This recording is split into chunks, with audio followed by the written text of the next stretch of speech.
கிட்டத்தட்ட 60 வருஷம் பழமையான இன்கம் டேக்ஸ் ஆக்டை க்ளோஸ் பண்ணியிருக்காங்க.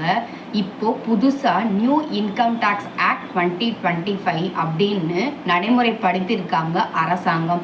பிகாஸ் இன்கம் டேக்ஸ் ஆக்ட் 1961 அப்படிங்கிறத நியூ இன்கம் டேக்ஸ் ஆக்ட் 2025ன்னு மாற்றிருக்காங்க.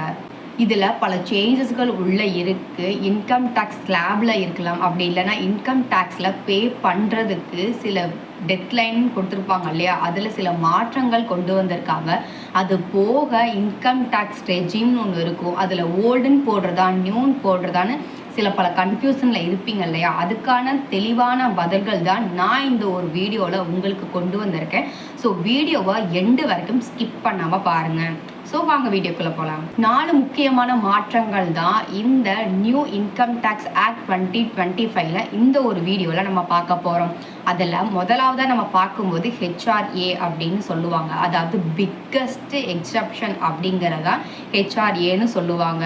நீங்கள் டேக்ஸ் பே பண்ணும் போகும்போது இந்த ஹெச்ஆர்ஏ அப்படிங்கிறத காட்டினீங்க அப்படின்னா இவ்வளோ டேக்ஸ் பே பண்ண தேவையே இல்லை அப்படின்ட்டு கவர்மெண்ட்டே நமக்கு சொல்லியிருக்காங்க. இந்த ஹெச்ஆர்ஏ ஃபுல் ஃபார்ம் என்னன்னு பார்த்துட்டிங்கன்னா ஹவுஸ் ரெண்ட் அலவன்ஸ். இதை 3 டைப் ஆஃப் கால்குலேட் பண்ணியிருக்காங்க. இந்த ஹெச்ஆர்ஏ அப்படின்னு என்னன்னு பார்த்துட்டிங்கன்னா நம்பர் ஃபஸ்ட்டு விஷயம் என்னன்னு பார்க்கும்போது நீங்கள் பே ஸ்லிப்புன்னு சொல்லிட்டு ஒன்று கொடுப்பாங்க. அதுலேயே பார்த்துட்டிங்கன்னா ஹெச்ஆர்ஏ அப்படின்னு மென்ஷன் பண்ணியிருப்பாங்க. ரெண்டாவது, நீங்கள் உங்கள் வீட்டோட வாடகை அப்படின்னு இருக்குது இல்லையா, அதில் மொத்த அமௌண்ட் எவ்வளோ அதை வச்சு பார்த்துட்டிங்கன்னா -10% ஆஃப் சேல்ரி அப்படின்னு கால்குலேட் பண்ணி வச்சு பார்ப்பாங்க. ரெண்டாவது விஷயம் என்னன்னு பார்த்துட்டா சிட்டி ஸ்லாப். இப்போ மெட்ரோ சிட்டியில் இருக்கீங்க அப்படின்னா 50% ஆஃப் பேசிக் சேலரின்னு கணக்கு பண்ணிப்பாங்க. இதுவே நான் மெட்ரோ சிட்டியில் இருக்கீங்க அப்படின்னா 40% ஆஃப் பேசிக் சேலரின்னு அவங்க கணக்கு பண்ணிப்பாங்க. இந்த 3 விஷயங்களில் எது ரொம்ப லோவஸ்ட்டாக இருக்கோ அதைத்தான் ஹெச்ஆர்ஏ அப்படின்னு கணக்கு காமிச்சு ஈஸியாக நீங்கள் கிளைம் பண்ணிக்க முடியும். ஸோ அப்படின்னு பார்க்கும்போது இஃப் இன்கேஸ் நீங்கள் மெட்ரோ சிட்டியில் இருக்கீங்க அப்படின்னு பார்க்கும்போது நியூ இன்கம் டேக்ஸ் ஆக்ட் 2025ல கிட்டத்தட்ட 4 சிட்டிஸை ஆட் பண்ணியிருக்காங்க.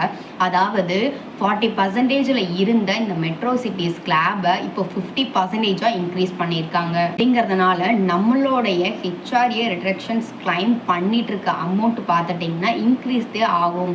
ஸோ நமக்கு இதில் நல்ல பெனிஃபிட்ஸ் தான் இருக்குது. ஆனால் இவ்வளோ நாள் வரைக்கும் என்ன பண்ணிட்டு இருந்திருக்காங்கன்னு பார்த்துட்டிங்கன்னா ஹெச்ஆர்ஏ ரிடக்ஷன்ஸ் இருக்குது. ஸோ நம்ம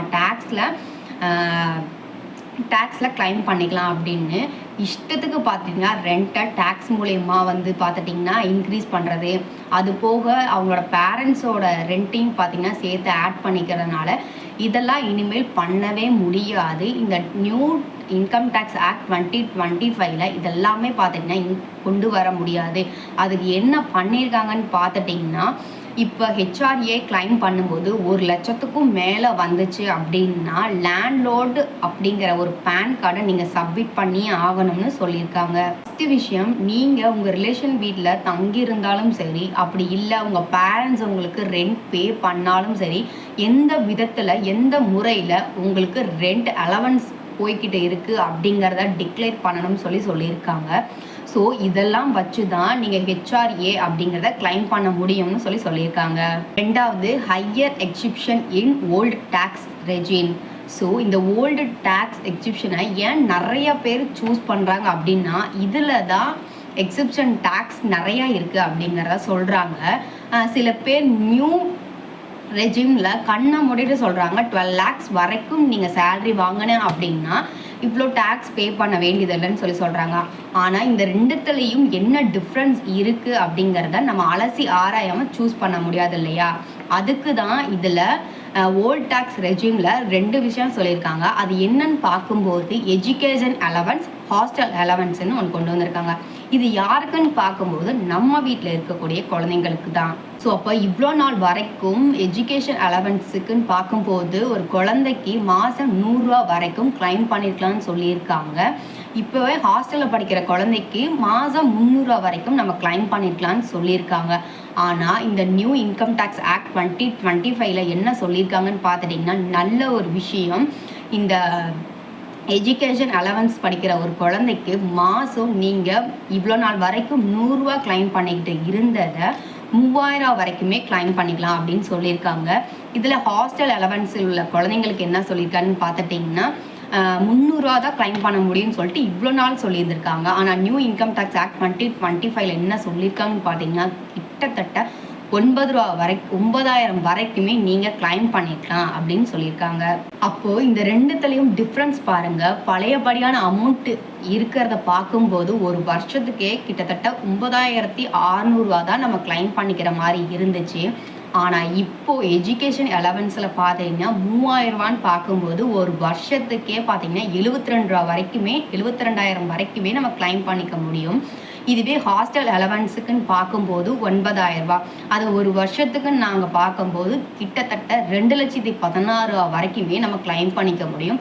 அதாவது நான் சொல்கிறது ஒரு குழந்தைக்கு இல்லை, ஒரு வீட்டில் 2 குழந்தைங்க இருப்பாங்க இல்லையா, அவங்களுக்கு இந்த பார்த்திங்கன்னா இந்த மாதிரியான கிளைம்ஸ் பண்ணிக்க முடியும்னு சொல்கிறாங்க. 3வது tax slab comparison. So tax slab அப்படின்னு பார்க்கும்போது ஃபஸ்ட்டு ஓல்ட் டேக்ஸ் ரெஜிம் சொல்கிறதுக்கு முன்னாடி நியூ டேக்ஸ் ரெஜிம் நான் சொல்கிறேன். இதை ஏன் நிறைய பேர் சூஸ் பண்ணுறாங்க அப்படின்னு பார்க்கும்போது 12 lakhs வரைக்குமே நம்ம சேலரி வாங்குகிறோம் அப்படின்னா டேக்ஸ் கட்ட வேண்டியதில்லைன்னு சொல்லியிருக்காங்க. இதுவே ஓல்டு டேக்ஸ் ரெஜிமில் ஏன் அவ்வளோவா கிளைம் பண்ண மாட்டாங்க, சூஸ் பண்ண மாட்டாங்க அப்படின்னு பார்த்தா 5 lakhs வரைக்கும் தான் இதில் நம்ம கிளைம் பண்ணிக்க முடியும் அப்படின்னு சொல்கிறாங்க. 4வது introductions of tax year. So இந்த டேக்ஸ் இயரை பார்க்கும்போது எனக்கே ரொம்ப கன்ஃபியூஷனாக இருக்கும். ஏன்னு பார்த்துட்டா ஃபினான்ஷியல் இயர்னு சொல்லுவாங்க, அசஸ்மெண்ட் இயர்னு சொல்லுவாங்க. அதுக்கப்புறம் ஃபினான்ஷியல் இயர் 2025 to 2026ன்னு சொல்லுவாங்க. அசஸ்மெண்ட் இயர் 2025 to 2026ன்னு சொல்லுவாங்க. இதை ரெண்டுத்தையும் சேர்த்து வச்சு ஒரே இயர்னு சொல்லியிருந்தா என்ன அப்படின்னு தோணும். அதாவது ஃபினான்ஷியல் இயர் அப்படின்னு என்னன்னு பார்த்துட்டா நம்ம ஏர்ன் பண்ணக்கூடிய வருஷம், அதாவது April 1, 2025 to March 31 assessment year என்னன்னு பார்த்துட்டா April 1, 2026 இருந்து March 31, 2027ன்னு சொல்கிறாங்க. அப்படின்னு என்னன்னு பார்த்துட்டா இப்போ நடந்துட்டு இருக்கிற ரிப்போர்ட்டை சப்மிட் பண்ணும் விதமாக தான் அசஸ்மெண்ட் இயர்னு சொல்கிறாங்க. ஆனால் நீங்கள் இவ்வளோ டிஃப்ரென்ஸ்லாம் சொல்லணுன்ட்டு அவசியம் கிடையாது. இனி நீங்கள் எப்படி சொல்லலாம்னு பார்த்துட்டிங்கன்னா tax year 2025 to 2026, tax year 2026 to 27 அப்படிங்கிறத கொண்டு வந்திருக்கிறாங்க. ஸோ இந்த இன்ஃபர்மேஷன்ஸ் எனக்கு மட்டும் தெரிஞ்சால் போதாது, உங்களுக்கும் தெரியப்படுத்தணும். இன்கம் டேக்ஸ் ஆக்ட் 2025 இவ்வளோ மாற்றங்கள் நடந்திருக்கு, இவ்வளோ விஷயங்கள் நடந்திருக்கு அப்படிங்கிறத நான் உங்களுக்கு எனக்கு தெரிஞ்ச விதத்தில் உங்களுக்கு தெளிவுபடுத்தியிருக்கேன்னு நினைக்கிறேன். ஸோ இந்த வீடியோவை எல்லாத்துக்குமே ஷேர் பண்ணுங்கள். மறக்காமல் நம்ம கோபிகா இன்ஃபோ சேனல் சப்ஸ்கிரைப் பண்ண ஒரே ஒரு சப்ஸ்கிரைப் பண்ணிக்கோங்க.